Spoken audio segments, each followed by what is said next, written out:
So on behalf of the Tools for Life Learning Center at Loud and Habitat for Humanity, I'd like to welcome you to today's virtual workshop called Going from a Job to a Career.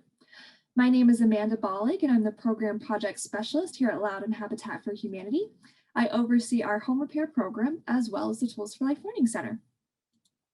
We have got a lot of information to cover today, so we're just going to go ahead and dive right into things. I want to review with you first some of our discussion points for today's presentation. So we're going to be talking about determining your financial needs and your goals, identifying some of your interests, understanding what your work values are, and then discovering your transferable skills. And each of those four components are going to work together to help you map out your career path. And both of our presenters are going to provide you with some tips and some tools and some information so that you can best discover each of those things and find out how they can help you map out your career path.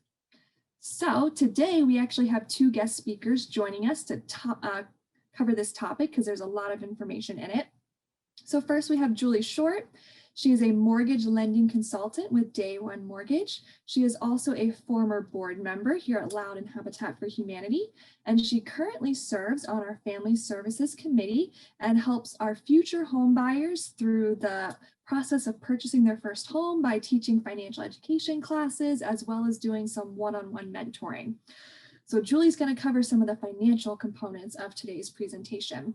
And then also joining us is Stephanie Wollo. She is an employment coach at Loudoun Workforce Resource Center.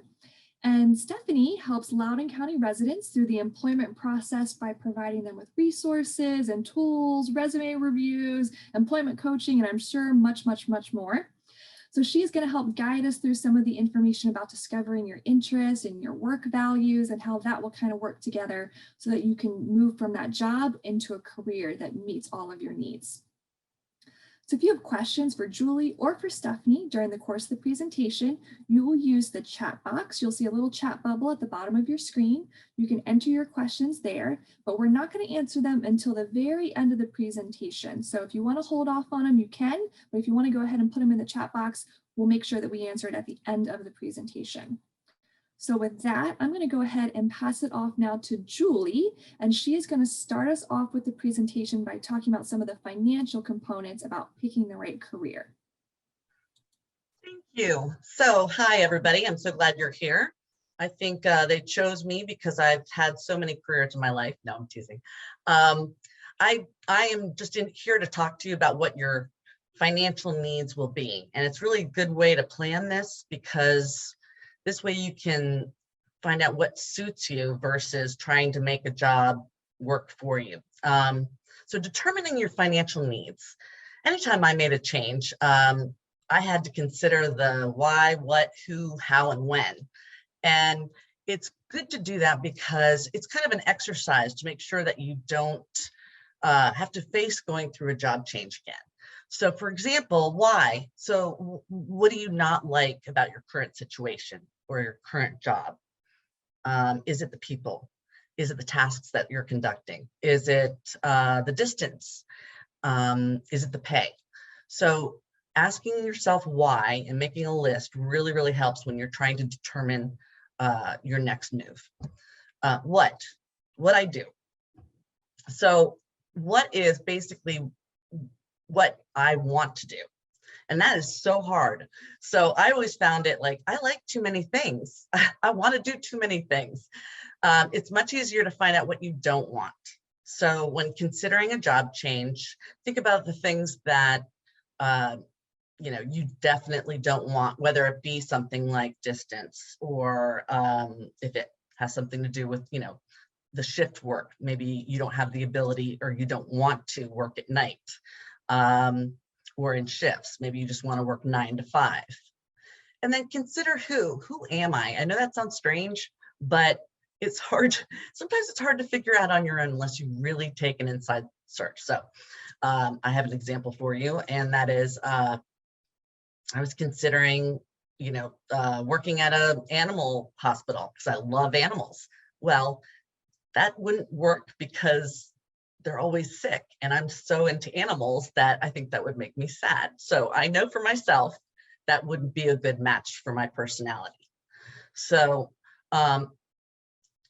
and the next one is how. So how will I implement this search? How will I research or find out what the benefits are of this new potential job? What do I need?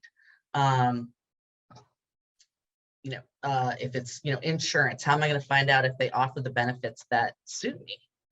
And then the final one is when. You don't want to not have a plan there. So for me, one time I left a position that, if I'd waited like 2 days, I would have gotten a bonus for. So make sure you take all these things into account and that you have a plan for when this is going to be.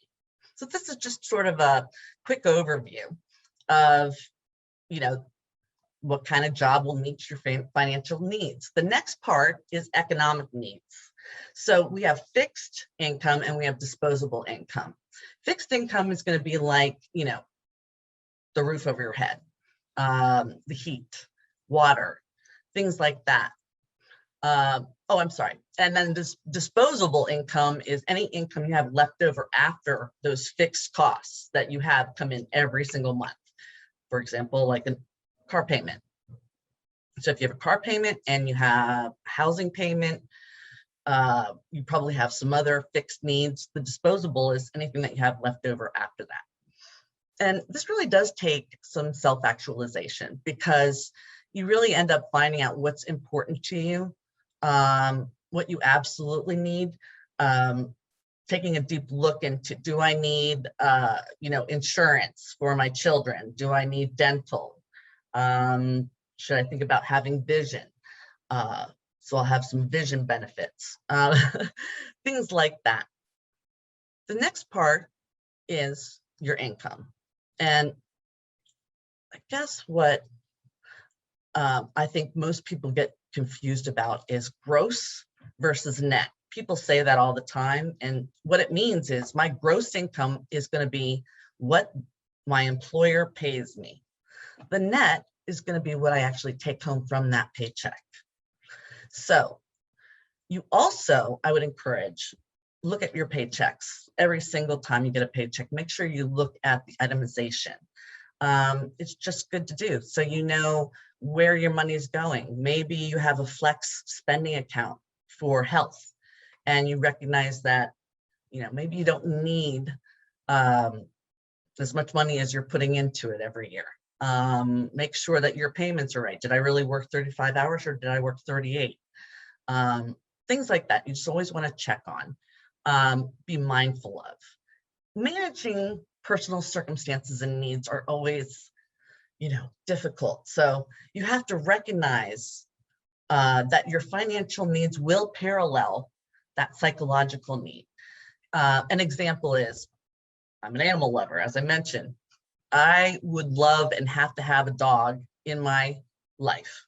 And so I have to financially prepare for that so that I know that I have the ability to actually have that. Other psychological needs, which are much more fundamental, are if you have children, how much time am I spending at work versus how much time I'm spending with my family? So make sure you consider those things as well. And these are just all little tips for you while you're thinking about this transition. So the next part just has to do with setting your financial goals.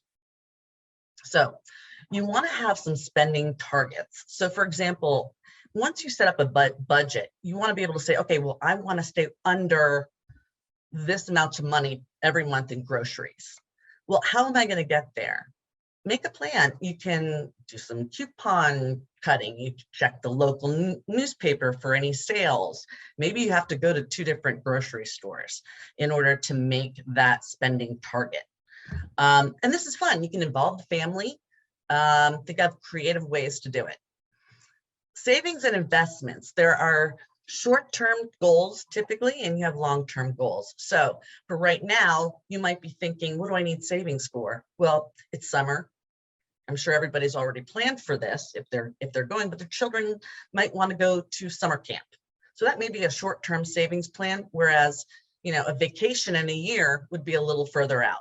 My long-term plan would be As an example, I want to buy a house next year or in the next 5 years. So making those financial goals on paper really solidify and help you to determine, you know, if you can make these work backwards.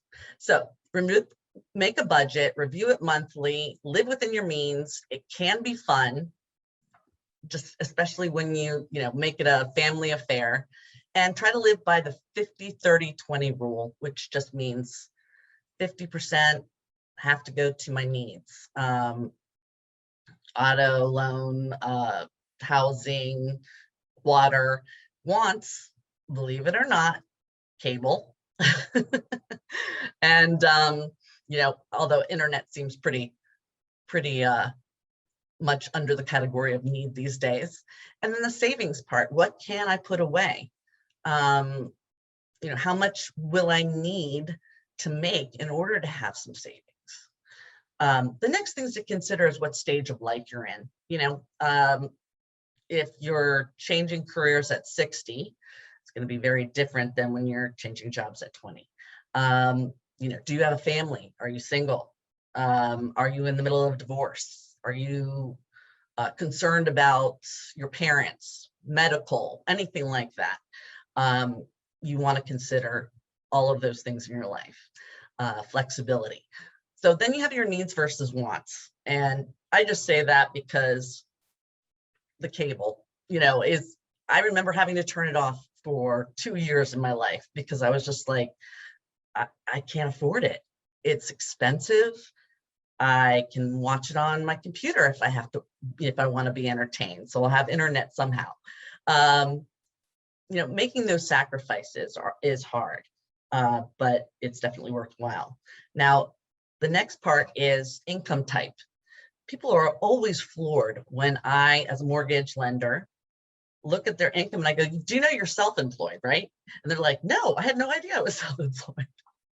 So keep in mind, if you are, for example, a contractor, or if you're going to be a driver, many of these positions could be considered 1099, which means you are a contractor for another company. That is self-employment. There are good and bad about that, but just so you know. Then there's hourly versus salary income. So when you're in an hourly position, you want to find out if you're guaranteed a certain amount of hours. Is full-time 35 hours or is it 40? Is there opportunity for overtime? How much is that? Consider all sources of your income when you're doing your budgets. And then also the income frequency. I remember changing a job to a monthly payment schedule. And I thought, oh my gosh, I'm going to die. How am I going to get to the end of the month? But the truth is, it ended up being fantastic because I got all of my bills out of the way, knew how much I had left over, and I've been sad ever since because I'm paid bi-weekly. Keep in mind, weekly pay is easy to figure out. Bi-weekly means it's every other week. Semi-monthly means it's twice a month. And then monthly is what I just mentioned. So that's my just 2 cents to help you in considering your career change. And now Stephanie, who is a fantastic coach and can actually discuss the more important details of making a job change and having those resources and skills. Awesome coach. She is with the Department of Family Services, has a no-cost resource for items like for doing things like this. Take advantage of it. She's phenomenal and it really does help. So take it away, Stephanie. Okay. Thank you, Julie. I appreciate that.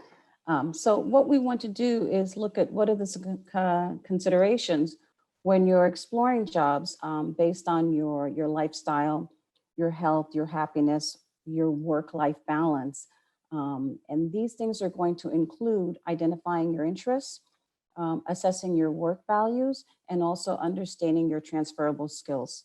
So what we're going to start with is looking at identifying what your interests are. The Department of Labor on its Occupational Network online website has a program called My Next Move. And My Next Move has an interest profiler that you can use to complete a 60 question assessment that will allow you to put your interests into 6 different work groups so you can start to get a picture of what types of careers your interests lend themselves to. So what it will then do, and if you look at this screenshot we have, this is a results screen from the interest profiler.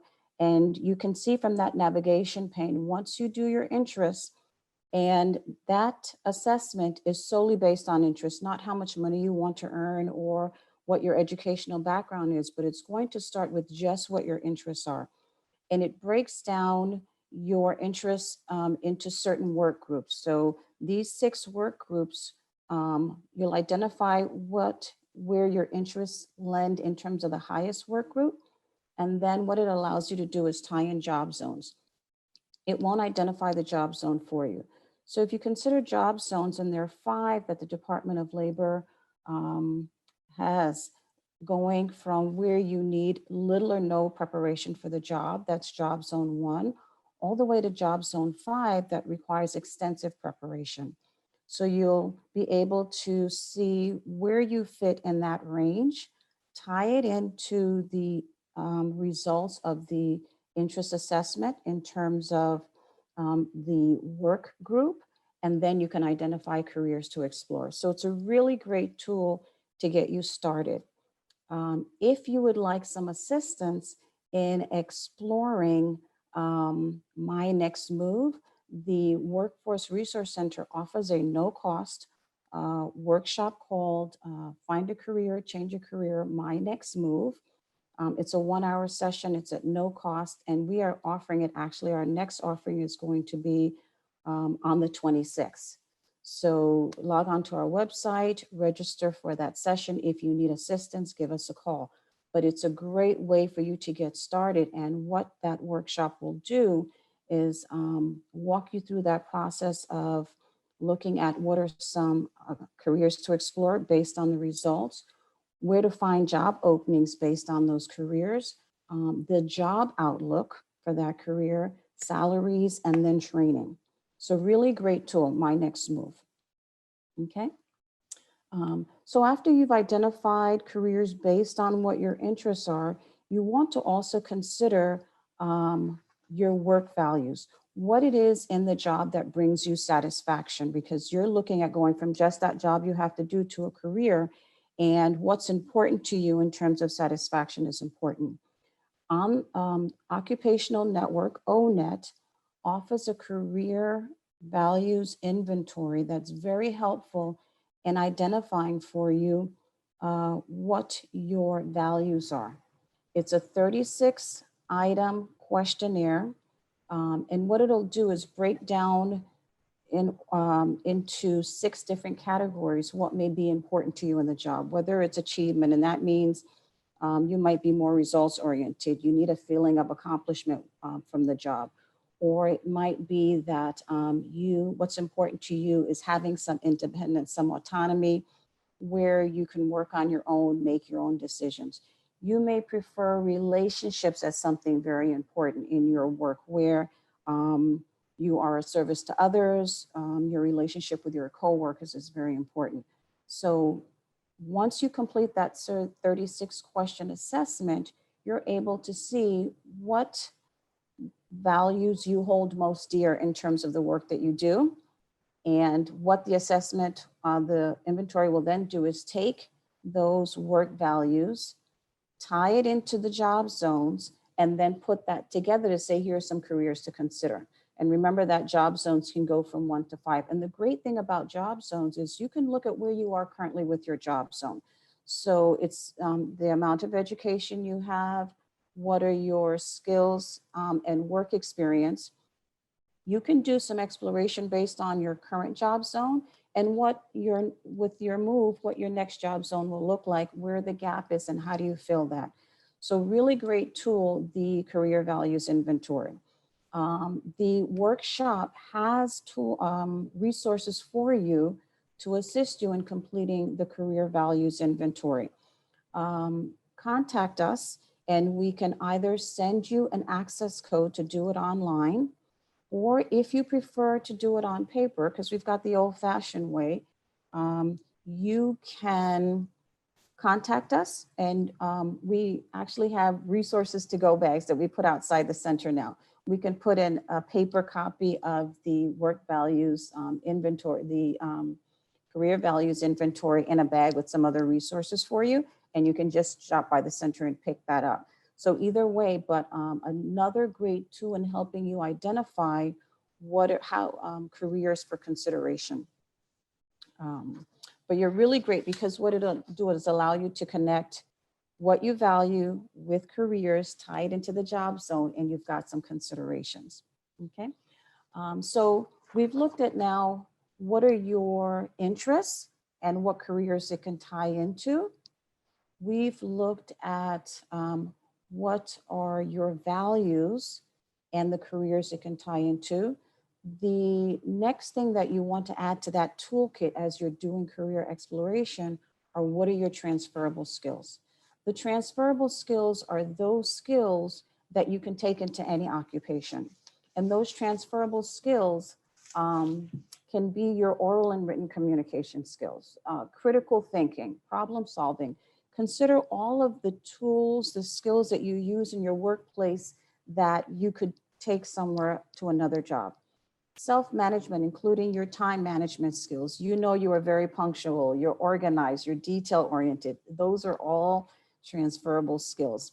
You also want to consider what are some of the hard skills, right? So if you are looking at Microsoft Office is in high demand. If you're using Word, Excel, Outlook in your job every day, you can take those skills to another workplace. If you speak more than one language, if you are bilingual or multilingual, these are transferable skills. So make sure that you're able to put this all together, because what it helps you to do is envision how you can move from your current job into another job, into a career based on all of these qualifications that you can take with you into another position. So if you'd like some assistance identifying what are your transferable skills, the Workforce Resource Center actually offers a workshop called Your Transferable Skills. It's an hour-and-a-half session. Again, it's at no cost. If you would like some assistance identifying what are your transferable skills that you can move into another position, please contact us. Register for that workshop. It's next being offered on June 15th. So that's right around the corner. So you have My Next Move on the 26th. You have the Transferable Skills Workshop on the 15th. In the meantime, you can contact us to do the Career Values Inventory. So you've already got quite a number of tools to help you start to envision that transition from your job into a career. So definitely some things to consider. And if you have any questions, you need any assistance, please give us a call, contact our Workforce Center. Okay.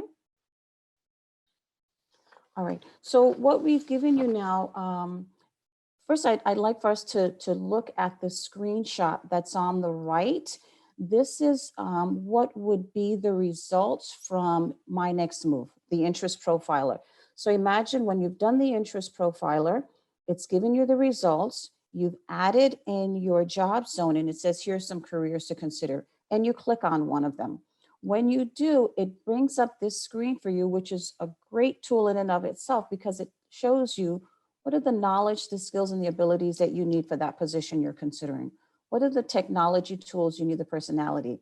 And as you're looking at this, these are actually some of your transferable skills. So you're able to see if you've identified your transferable skills, you're already seeing yourself as a good fit and as a match for this opportunity. The other thing the My Next Move results page will show you is in terms of education, what's a typical education level needed for that job? And if you're looking at your next move, you can click in there and see where do you find training? Where do you find the certifications that would make you a strong candidate for this type of role? What's also great from this results page is that it gives you the jobs outlook.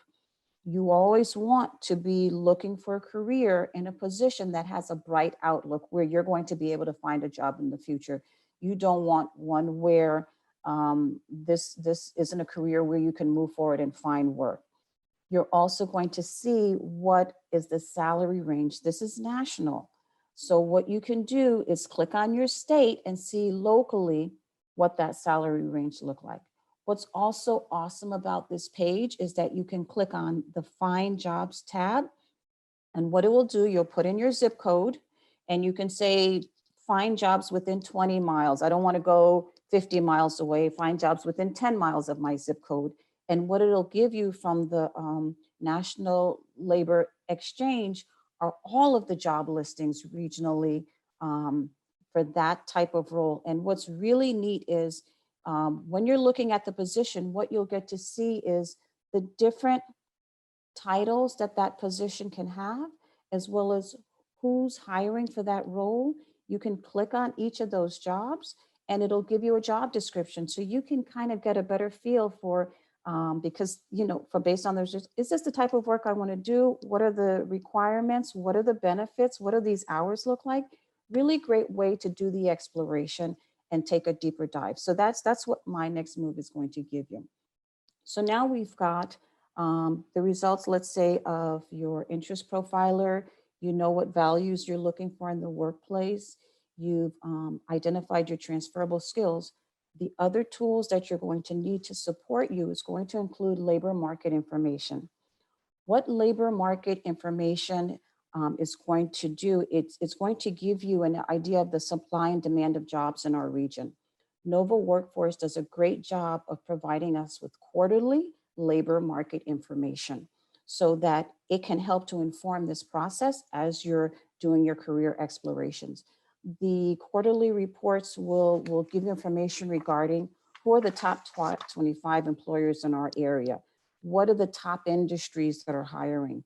What are the type of positions that are in demand? What are the specialized skills that are being sought? The credentials that are in highest demand? What are those baseline skills? And again, those baseline skills, think of them relative to your transferable skills. And you then have a good idea of how in demand your skills really are. And that's good information to have. So coupling all of that together with labor market information puts you in a good position to kind of see how do you map out that career path. Also very helpful from Nova Workforce are career ladders. What they've actually produced are for the 7 in-demand industries in our area are career ladders that kind of give you a really nice visual looking from an entry-level position where say you're coming in either with your high school credential, your GED, what are those jobs for your field of interest at that entry level, at a mid-level with your associate's degree? If you go back to school, gain more education, what do the jobs look like along that career path with a bachelor's degree, with an advanced degree? Not only do they identify for you the type of positions, so you can map out, well, I'm starting here with my associates, I'm going to keep going to school, I'm going to go and get additional training, professional development, gain credentials. What does it look like when I earn that bachelor's degree? How many jobs are out there based on this? And what does the salary look like? So all of those things become considerations for you. So really great tool with the career ladders. On our website, you can click on, we've got a navigation pane on the left, click on labor market, and it'll give you some really great information and resources.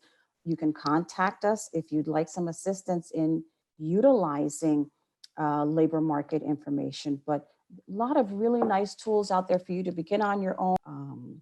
But definitely call us. It's not impossible to go from a job to a career once you've identified, you know, what it is you want to do, and we help you map that plan to get there.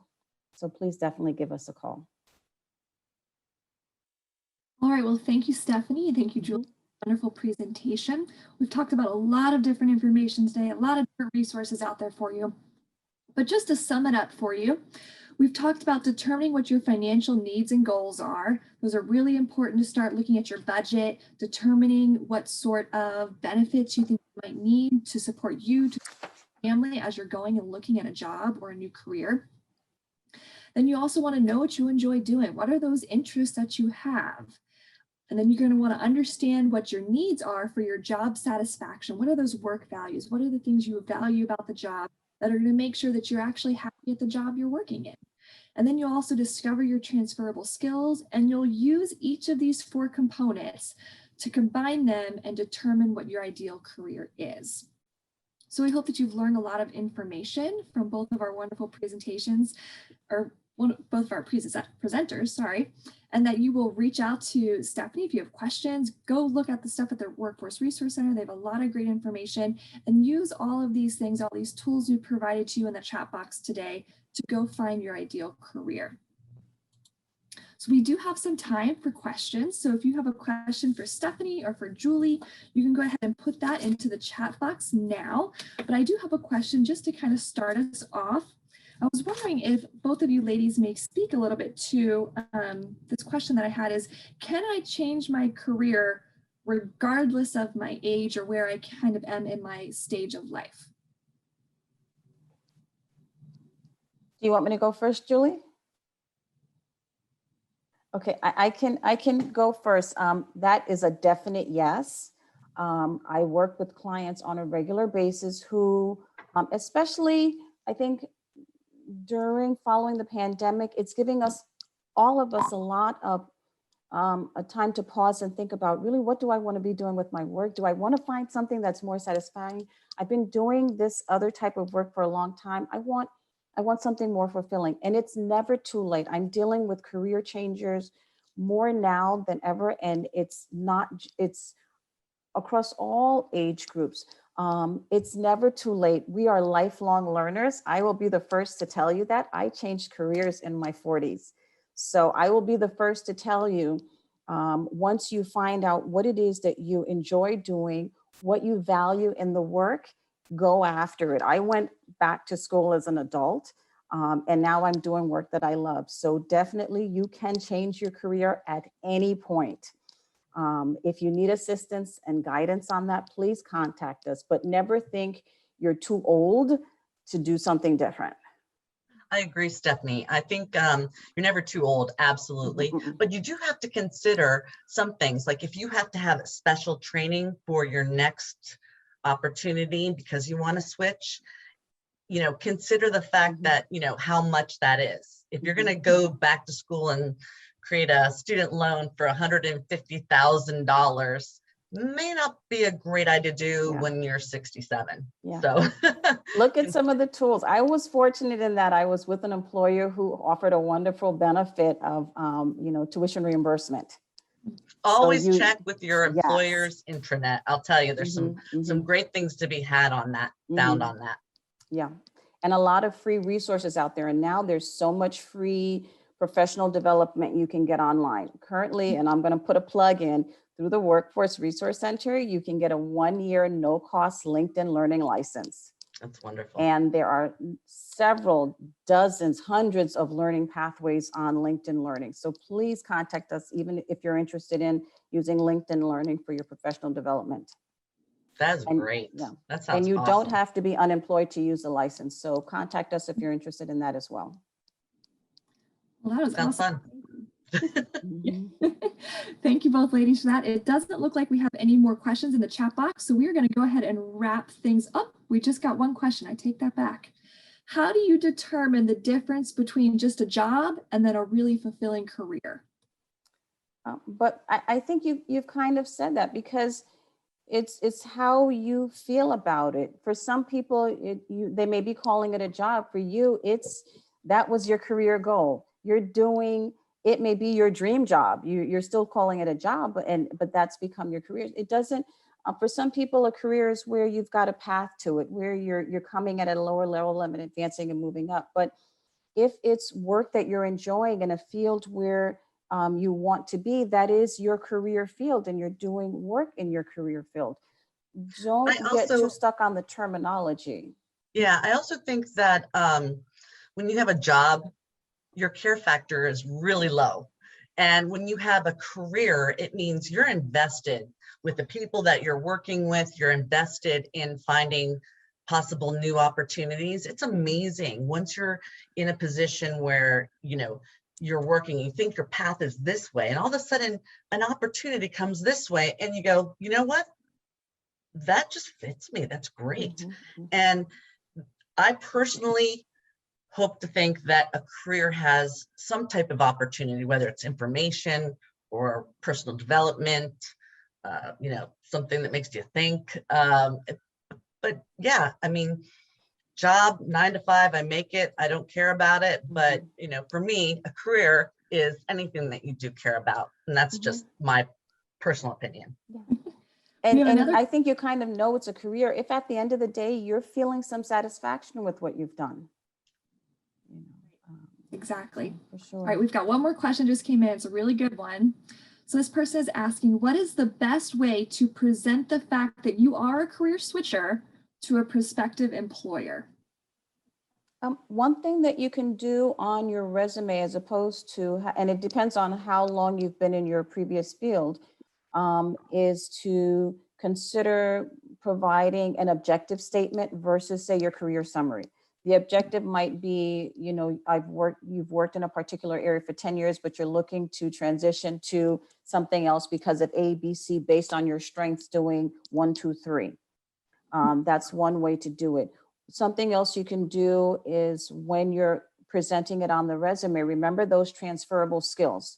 So when you're looking at transitioning now, when you're highlighting your responsibilities and your accomplishments, think of them relative, not just to the position you're in, but how they would transition to the position you're interested in. That's where recognizing your transferable skills is important, because then you're able to highlight and they're able to see from your current work how you can do work in their environment. I've used the word personally in interviews, leverage. So leverage your experiences to match that next job. So, you know, I leveraged my customer service skills. I leveraged my, you know, computer skills. I leveraged my negotiation skills, things like that. That's going to make sense to potential employer. Very good. All right. Well, I think that was the last question that we had for today. So we're going to go ahead and wrap things up. So thank you both for that wonderful presentation, and for everyone who joined us today. We really hope you learned a lot and that this will help you move on to that next job or career that you're looking for. If you want more information about the Tools for Life Learning Center or Loud and Habitat for Humanity, you can check out our website, which is on the screen right now. And in the chat box, we have all of the resources for you that we talked about today. This workshop will be recorded, so you can come back and watch it again. It'll be on our website at Loud and Habitat for Humanity. Oh, I'm sorry, loudandhabitat.org/tools for life. You'll find it there.